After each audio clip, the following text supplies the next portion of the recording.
everybody. Welcome back to Cosmic Chats. Today we have a fabulous person. I'm so excited. We have the one and only Marshallkosloff. Is that correctly pronounced? That is correctly pronounced. Oh, I'm on a good roll. So we just quit while I'm ahead. Today, he is going to be chatting with us. He has two fabulous podcasts that are just out of control. I know he's got a million more in him. One is the Realignment. And no, he's not a chiropractor. He can't help you about that. It's a completely different issue altogether. And the second one is the Deep End, correct? Correct. Correct. And that came from a group called On Deck. And if you are On Deck people tuning in, hey, I'm going to look you up in the directory. Okay, so let's get with the first question. How would you describe the taste of a banana to someone who's never eaten one? I think I'd start with the texture of it, because a banana's, it's a really good question. I'd say a banana, it's not really, it's a fruit. Imagine something fruity, but it isn't that flavorful. And it's, man, I could not think of a more difficult fruit to describe. I would say that it is a light flavor. It's not too intense, especially if it's not overripe. And it's chewy. It's kind of like, what is it kind of like? Kind of reminds me of peanut butter, but I'm just thinking of eating bananas with peanut butter. So that's the best I can do for you.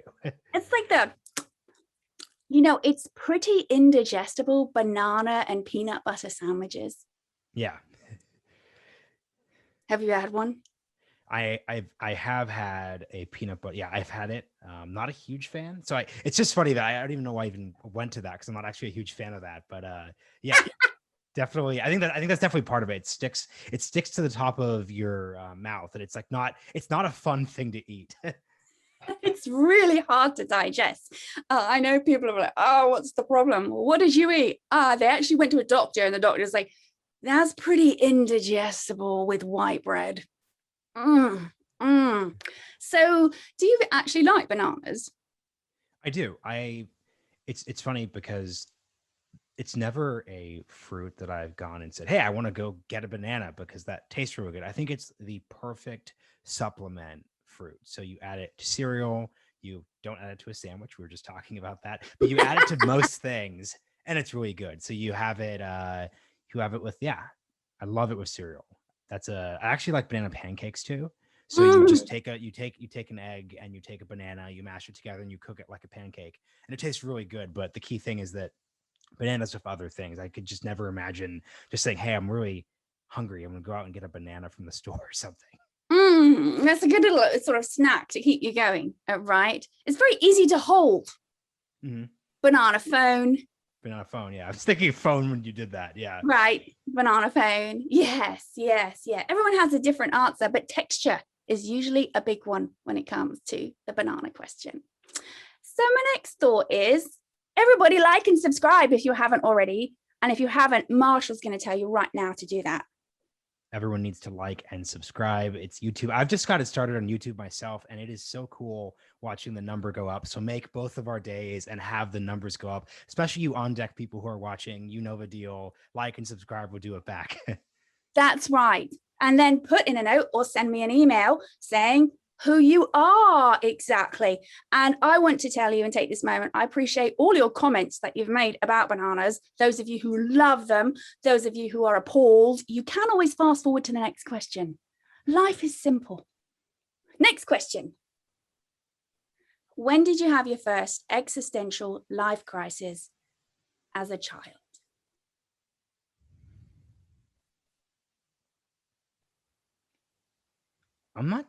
Maybe this is me having a relatively privileged background, but I'm not sure I had an existential life crisis. I'd say, if anything, the critique you can make of my childhood is like it's kind of like booped about moving forward without any crisis intervention time. I think the other way that I think about it is that I've had backwards faces, isn't the right way to put it, but I've looked back, and upon reflection, I thought, wow, that was a lot, or that was something that could have been big and you could have really thought about. So no, I didn't have anything like that. And I think that's interesting for me because a lot of that reflects, I don't think I had the awareness, not to use the show name in the statement this early, but I'm not sure I was aware of myself deeply as a child. And I think having an existential crisis, the existential was the key part of it. You're thinking deeply about you and your place and your life, the universe, anything like that. I just didn't have that. I just didn't have that happen. Was there any moment where you thought, something doesn't seem to add up right? Yeah, that's interesting. I think that happened not during childhood, but immediately after, when I first went to college. I was a very tracked person, especially given what I just said about just moving forward throughout childhood. I had a plan, I knew what I was doing, and I woke up freshman year of college just thinking that I wasn't happy with that track. And it wasn't happening on a deeper level. I don't think I was doing this particularly intelligently, but I'm not going to replicate the noise you did. But I think that noise is just such a if audience, think back to what you just heard, because it was much better than anything I would do. Yeah, exactly. That is the perfect way of describing how I really felt in 2011. I didn't quite know what to do with that, but I just knew, but I wasn't happy where I was.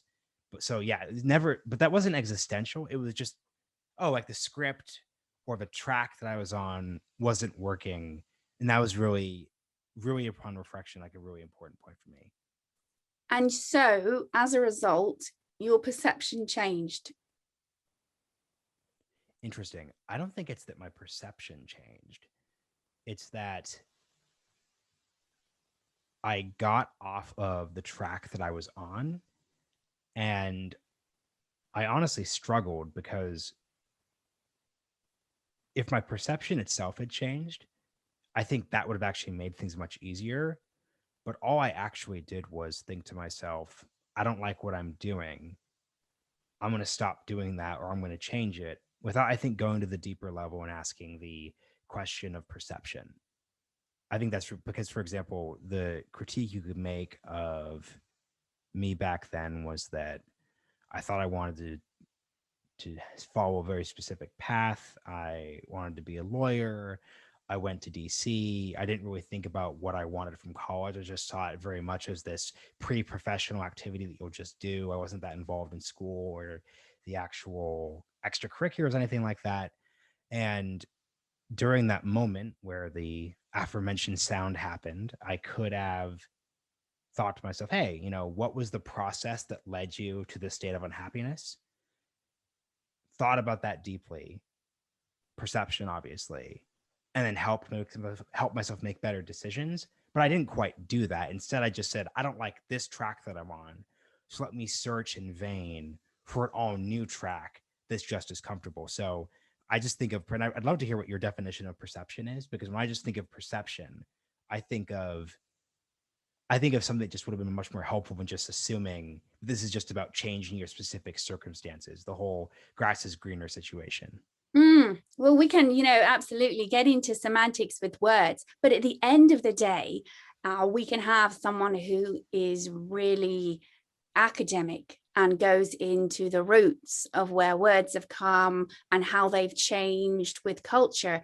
Ultimately, it's how that resonates within us, right? So for me, with this sense of perception, how I then slightly viewed things differently. Maybe if I was an individual who was on a certain track, I then perceived this wasn't right for me. What can I do to, I don't know, if I wanted to finish off the college track, what can I do to do that as least painfully as possible? And so I maybe was a little disillusioned, but I perceived things maybe with a little bit more antenna than before, because if I had been someone who was on a track and quite happy, I mean, were you quite happy to bounce along with the whole thing beforehand? I'm not sure. I don't think I did. I don't think I was, but I think I thought that the process I was under was the right process, in the sense that everything for me was about, I have a weird dynamic, especially back then, where there's this whole idea that human beings really struggle to think about the future and plan ahead. I actually have the exact opposite of that problem. For me, it's actually really easy just to live in the future, think about the past, and just ignore the present. So rather than think, hey, am I happy in this moment? I would think, are these things I'm doing in this moment, are they leading me or giving me that thing that I want in the future? There's definitely a good version of that. That's called planning, that's strategy, that's thinking deeply. Mm-hmm. But I think I was on the wrong version, where I did not have an accurate perception of what that future should or even actually wanted it to look like. So what I was actually doing is I was sacrificing the present for a future that wasn't actually the proper future, or the future that I should have been perceiving for myself. So when you were having this experience, freshman year, was it, if you can think to the moment before, was it because you were looking forward as your MO and realized that's not where I want to go? Or you actually had a present moment experience that you were sitting in and realized this wasn't right for you? And this is so interesting, because as I'm thinking about it,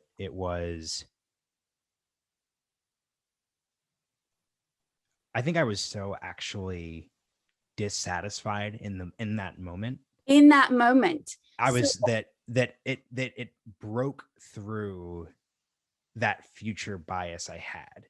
So in the sense that, so for example, I went to a school called George Washington University. I don't know. Has anyone heard of that? Yeah, it's a great school. But when I chose it, I was thinking, I want to go to DC because I like politics and I want to go to law school, and this will give me those things. I wasn't asking myself, hey, what do you actually want from the college experience yourself? Do you want to live in a city where you go to college? The answer is actually no. I didn't enjoy that part of it. And I think that what ended up happening is, because I'm from Oregon and this is in DC, I stayed home for spring break because I was going to be back in Oregon in 2 months. This was in late March, around my birthday. And I just thought to myself, when I just had a bunch of alone time because my roommate had gone home, I just really not happy with it. And that basically just broke through the negative future process I had, where the satisfaction of thinking that I'm on this path, that I'm on this track, wasn't sufficient enough to overwhelm the fact that I wasn't enjoying myself. So when we hear those phrases, pain is the touchstone, it's darkest before the dawn, there was a crack, there was an awakening that you had, a present moment awareness, almost like you said, the opposite. Other people are like not looking towards the future, but you had a present moment that cracked that open to really take a look at yourself. Yeah, exactly. Right. And so I think there's a huge perception change being in that moment. And obviously now you're looking back on those moments, that feeling of what happened with your elevated, expanded consciousness of who you are now. Right. So we can go back and heal moments in the past as we expand our own individual consciousness. Because if we go back and get that sense feeling of, I can feel myself in that room, this is what happened, but now we are more enlightened, for lack of a better word, we can start to correct how, in some ways, we then continued a track of life, which led from A to Z, K, L, M, N, O, and X, right? And be more gentle on ourselves. Right. I'm still learning the format. Can I ask you a question? I don't know how is this unidirectional? Can I ask a question? Go ahead, ask away. What do you mean by go back and heal the past? What is that? It's evocative. I'd like directionally what it sounds like you're saying, but what does that mean? Yes. So let's take what just happened, because I think that's the best way to do it. I proposed and asked a question. Was it a present moment awareness or a future moment? And you went inside, and I could see you. And those of us who are listening can probably hear it in the silence and the vibration of our voices, right? If we're on the phone with someone, we know something's wrong because we can hear it in the voice. The voice and sound never lies, right? So you had an experience then that you were going back to. You were just tracking back to that experience. And as a result, you answered a little bit of an awakening, and you'll hear it vocally. Everyone's going to go back and re-listen to Marshall do that. And either I'm a genius or I'm just full of right. And so that is what I mean by you can go back and look at, that was something that occurred, that I was present, aware, rather than always planning the future. And what will happen is you've actually started to shift your now future trajectory on your life, because what's going to happen after this conversation, naturally, because you're human, is you're going to look at maybe other things that happened that were a shift of your perception or present moment as a result. But that's a big one for you. And you're not alone. You're not alone with this, especially the dropout rate as we speak in this moment of first year students in universities. Actually, I just tell a big lie because COVID happened, so who knows? But before COVID, it was about 30% of people don't continue in that same university. Some of them drop out altogether. Some people switch majors because there's this big buildup in a system to get people to this freshman year. People go along with it. And there's such little education on basically EQ, if we want to put it that way. Who are you? Who are you? What are you? Where are you aligned with your people? And I've helped train a kid get into university, and a very successful one as well for what they want to do. But the whole path was, who is this person? What is their natural trajectory?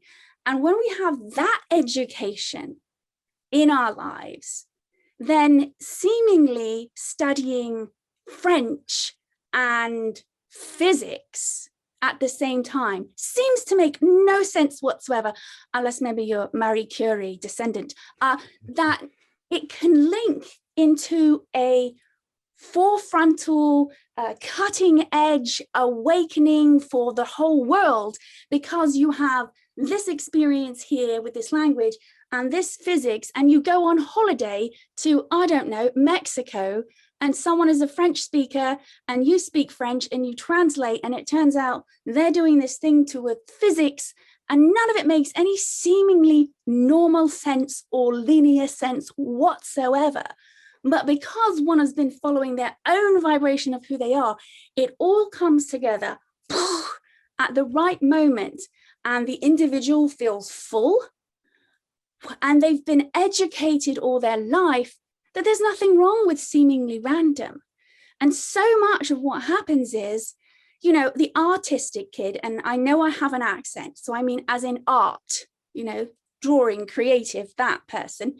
I have to clarify that for the listener.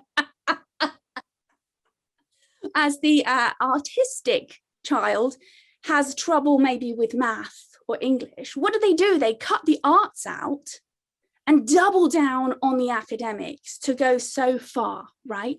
But in reality, they actually need more of the expansive mind training to bring that around. It simply hasn't switched in their brain.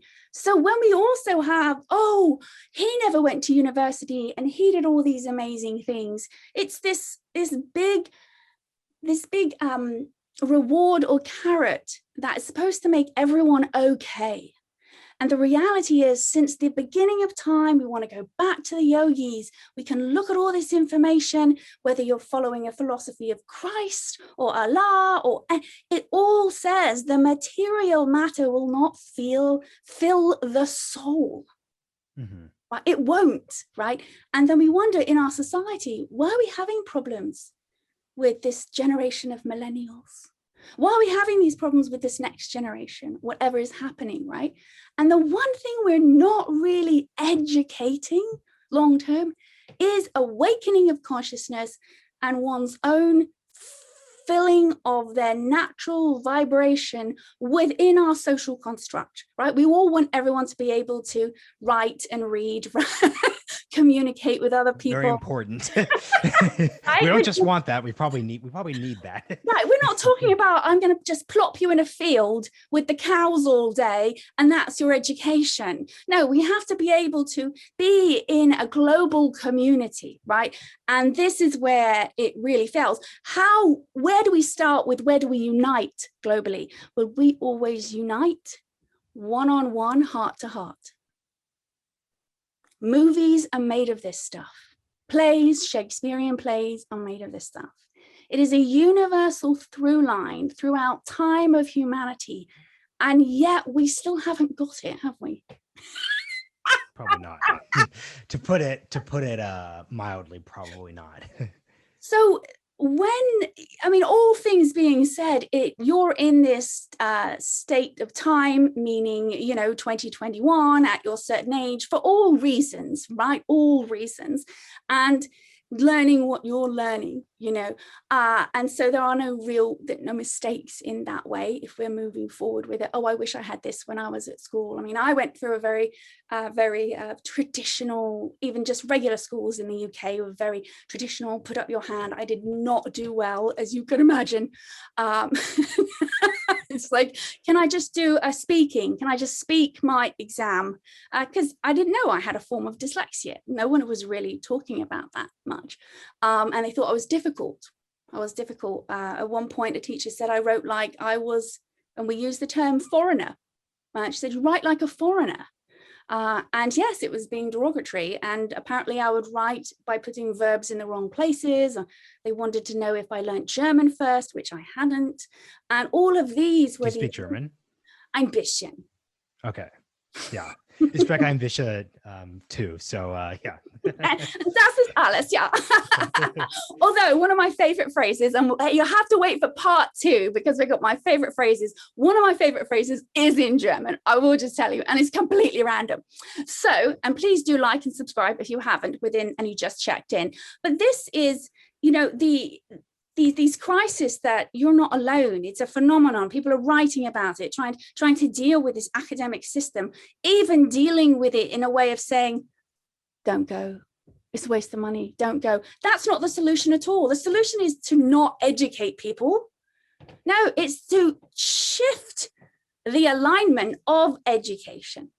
Right, that we are there to do what we need to do to be in the world, to make the world a better place, to commune with one another. And COVID has brought that up like gangbusters, right? We need to commune, right? But how do we then feel full and on the right track? Was that inner purpose or following that track? And if that is squelched as a child who couldn't learn the French or couldn't do the physics because it didn't make sense, then there's going to be so much need of self-discovery, right? And honestly, the planet doesn't have that much time, people. We need to get on it, right? Then we can work more globally together, right? And so what you bring up is a huge, I hate using that word now. Which word? H-U-G-E. H-U-G-E. That you follow the track, you have this change in your own awareness, right? So perception can be expanded awareness, but it's really on you.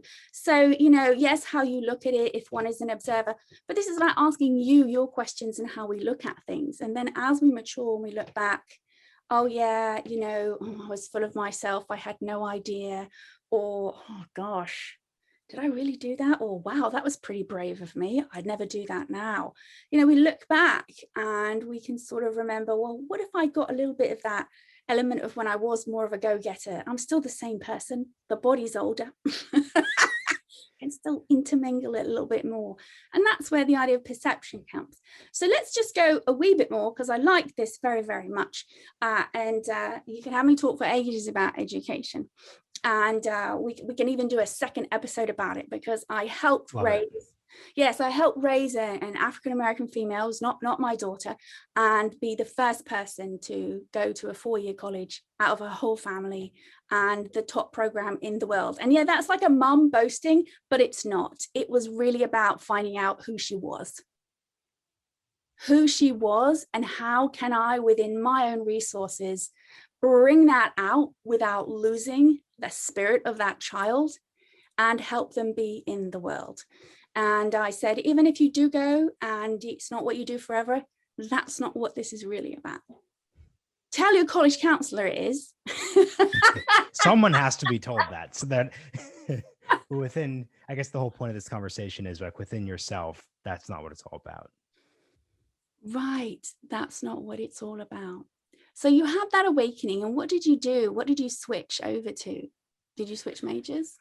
Yeah, so I went back to Oregon, where I'm from, and it's I actually wanted to enlist in the military, because what I'm really getting at is I just tried to switch tracks, because that's just another different track. So rather than just say to myself, what is the process that leads you to select these different things? I just picked a different track because I was very comfortable, very straightforward. And I ended up not going through with it. And then I basically bummed about at my parents' house for another half of the year. And then I eventually went back on the college track and went to the University of Oregon, which I actually really enjoyed. But even during that process, there were just a lot of moments where I still hadn't solved the underlying issue. So there were some, I don't want to say superficial, but there were some semi-superficial structural changes that I'd made. Then be a lot happier at school. So you're in a college town. You're not you're not in a major city. The culture is a little different, West Coast versus East Coast. But the underlying issue that was driving an inability to focus in the present moment was still happening, and that I still was thinking about that future 5, 6, 7, 8, 8, 10 years out. I was thinking about grad school programs versus thinking, are you excited about the class that you're going to take next quarter or next semester? So that's the underlying thing, that if we're thinking about the future healing concept, the past healing concept that we were talking about earlier, I'm really just looking back at that and just realizing that finding a way just to focus on what's immediately in front of you, pointing yourself in the right direction, aligning yourself the right way, but then focusing on the immediate step forward. I think that's a struggle that's not unique to me totally, but I don't think that's the struggle the average person has. So I'm just trying to think of right now, like what I'm thinking about is what are ways that I could think around that and conceptualize around that. The next indicated action. If we are moved to take the next indicated action, seemingly doesn't always make sense, right? So we've got the intellect, the mind, right? Logic. And then we have in here, I don't know, I'm going to take the leap. I'm going to do this action, right? How much of this chatter in our mind is trying to tell us not to do this action, right? We got that out of the way and simply going to try it, which as through maturity one tends to do more, or when one is young, very young, younger children abandon, they just do it. I don't know, I wanted to wear the princess, and then I wanted to wear the sneakers, and none of it matches, and everyone says, oh, aren't they darling, it's adorable. But you have an adult do that, we want to lock them up. right? And so we're adoring the free and abandonment, which is okay as a child. But if we can take that listening with us. So the next indicator action is actually a highly evolved spiritual act. Taking the next indicated step, not knowing where it's going to go, and then seeing what unfolds next. And that's where we're able to adapt more, right? Because things never work out the way you think. Yeah, right. If we can go back to 2010, 2011, Marshall, I think that phrase, things don't work out the way you think, that's the most important thing that I'd impart to the past. Right. And so you're doing it now. You're looking back to, what would you say back to Marshall then? Right. And who knows if Marshall would have even listened to you. Honestly, probably not. And that's even useful too, because something I'm thinking a lot about when it comes to sorting through these different mental blocks or perception issues are, how do you balance reflection without trending into just self-flagellation or failing to acknowledge that you may have made mistakes in the past, but ultimately you ended up where you needed to end up. I mean, we started here. I get paid to podcast. That's incredible. This is way better than law school. All of this, seriously, working with you during the program, we did it on deck during this conversation. No, seriously, it's so much better. So how does one balance the self-healing with the reality that, let's say I'd just gone straight to U of O instead of going to GW, I probably would have ended up at law school. And I don't think I would have been happy that way. So that's just the part where maybe I'm overthinking things, but there's this very weird dynamic of, I think things kind of worked out the way they were supposed to work out, and coming to terms with that, but still learning the lessons of that moment. I have an answer. Meditation. I hope this is your YouTube channel. So you're just like, honestly, I'm at a loss for words. You've made me question. So meditation, that's great. Now, I will just give a quick caveat that when we say the word meditation, for those of you who've never tuned in, don't know who I am, why am I sounding so hyper? Aren't you supposed to be calm if you meditate? You've just been duped by what I call systemic meditationism. You've been sold a lie and you took it that you're supposed to look a certain way, be a certain person if you meditate. And without giving too much of a chat, the word meditation, it comes from a Latin word that the monks were the ones that had Latin. And what did? They focused and concentrated on the word of Christ, right? But we do know that before that 13th century, people were meditating. Right. And if you look more to the east, it's about going within and connecting within.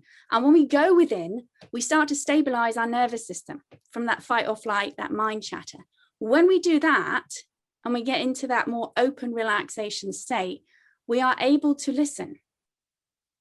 Now, listening doesn't mean a bolt of lightning. It might be a random thought we have 10 minutes after meditation. Take a left, not a right. Right. If we were training our children to do this from day one, there would have been, no, Dad, I'm not going there, I'm doing this, or no, Mum, or no, Aunt, Grandma, Grandpa, whatever it was, right? Meditation allows us to connect within to that, if you want to call us, we're all vibration, right? If we go down to atoms and quarks and leptoquarks and all that scientific quantum physics stuff, right? If we get inward, we can then hear and then respond to that.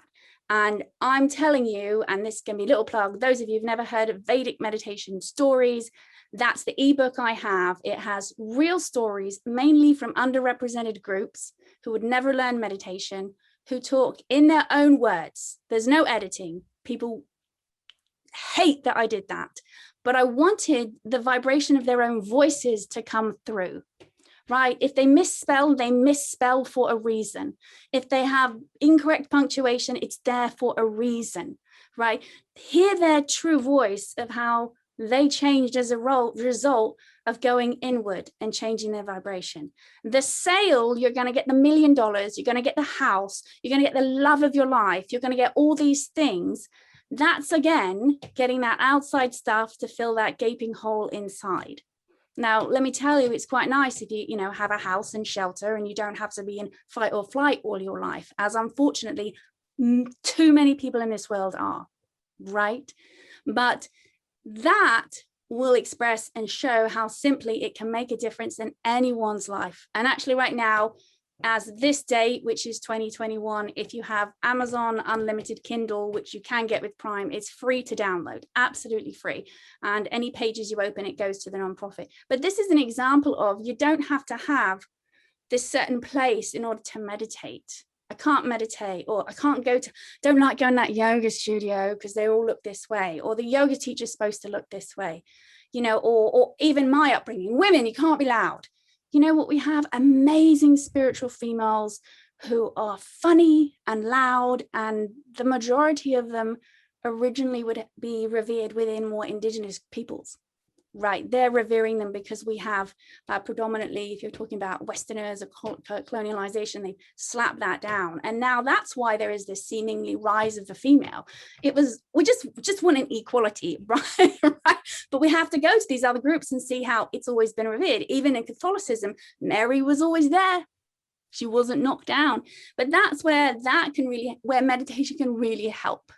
It can really help. And of course, I like what I do because it changed my life. But as long as there's something to connect within. Now, we also have, apart from the, beating oneself up, there's the opposite, right? There's the hipster that spends way too much time thinking about themselves. That gives meditation a bad name as well. Right? If we're here with an underlying purpose, with who we are, we feel whole with ourselves. The people who've had everything, given it up, what they've done is gone and helped others when they are whole with the vibration of who they are. And that's what made them feel good. That's what makes them feel full. That's really, people love little kids. Oh, isn't it endearing? It's just so free. And people love dogs, unconditional love. Right? And so the less beating of oneself up is where there is a correction in the mind of there are no mistakes. Or we diminish to the understanding of it's simply a mistake. Any moment I can amend it, and it's not an affront about me because I'm human. Right? Who do you like working with? When you work with people, do you like people who openly admit if they did a boo-boo, and where can we go from there? Or do you like to work with people who like to cover it up? Yeah, I mean, you kind of set the question up well. I like people who admit they did the boo-boo. Yes, that's right. Please, yes, right. Okay, I didn't really give much space for that because it's somewhat rhetorical. I love people who screw up and just keep it hidden to the last possible second. Nothing works out. Of course you do, because you're in politics.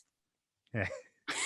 Let's get to the next part of this that we've linked in, which is, as you've moved through your life, what would you like to leave when your body drops? Or is there, whether it's physical, emotional, spiritual, as you're moving through with all these recordings you have now with your podcasts, is there some endeavor that you wish to pursue to help make the planet a better place than when you got here?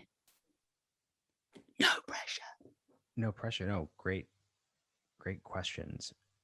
I like how you related this to the podcasting, because it means that I can give an answer which on the face of it may seem a little superficial, but actually means something, in that my podcast my podcasts are decently successful. So a lot of people listen and hear my voice every single day. And the more I've done this, the less interested I've been in opining. I'm not, at least in this stage of my life, I'm 29 years old. I'm not interested in being a pundit right now. What I'm really interested in is asking questions, because the privilege that I have, that you have, people who are performing with the medium of YouTube, with audio, podcasting, Clubhouse, whatever, is that we get to talk to really interesting people and ask questions of them. And if we're actually engaging in a process that's intellectual, if it's authentic, that is interesting, then we have this really huge privilege, is also really helpful for our audience, of just serving as their voice. It's the whole idea of being a good host or moderator comes down to one's ability to be an advocate for the audience, to think outside of yourself. Hey, I might not think this, but someone who listens could think that. They don't get a chance to talk to someone in politics, tech, business, education, whatever. So it's my job as a host to internalize that. And so if we're talking about impact when I'm gone, what I hope, because once again, you set it up well, it's just true that by the time all this is done in terms of my life, there will be just thousands and thousands and thousands of hours of me just talking and doing things.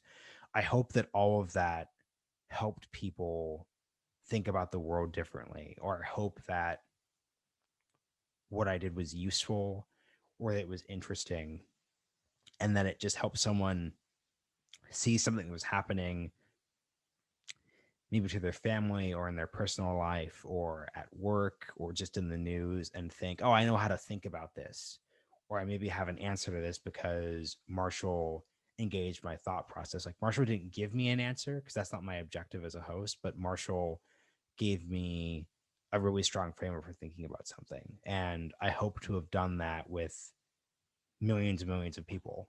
That's really what I think it comes down to. And that's achieved by everyone subscribing and listening. So what a good pivot. What a good pivot. What an excellent pivot to the call to action. It helps to subscribe to this channel. It helps subscribe to my podcasts. Always pivot to subscription calls. So he's actually also encouraging you to subscribe to this particular Cosmic Chats. And rather than a straight interview, it is a chat that we're having. His is more interview based. So Marshall, remind everyone what to do if they're sick and tired of this limey voice. Yeah, so what you can do is, and no one is sick and tired of the limey voice, I guarantee it. I'm actually like super engaged right now, so I could speak for the audience there. I would say that you can go check out my stuff at the Realignment. I have a YouTube channel as well there too, and I also have a podcast. We'd love people to check out both. And I also have a separate podcast called The Deep End, where we talk about how the world's changing. We have an episode on higher education. We have an episode on government and technology, just a lot of really strong stuff that speaks to what I was just saying earlier, which is that these are much in the same way that I think this is such a fun experience for me, because you're helping me think about things. I'm almost thinking of this as a free therapy session to a certain degree, so thank you for that. You're very welcome. You can make the donations. The link is in the description for everybody. Also here, look in the description, you'll see what Aware Meditation is. It's a non-profit. There you can make the donations, and you can continue to follow Marshall with everything he's talked about.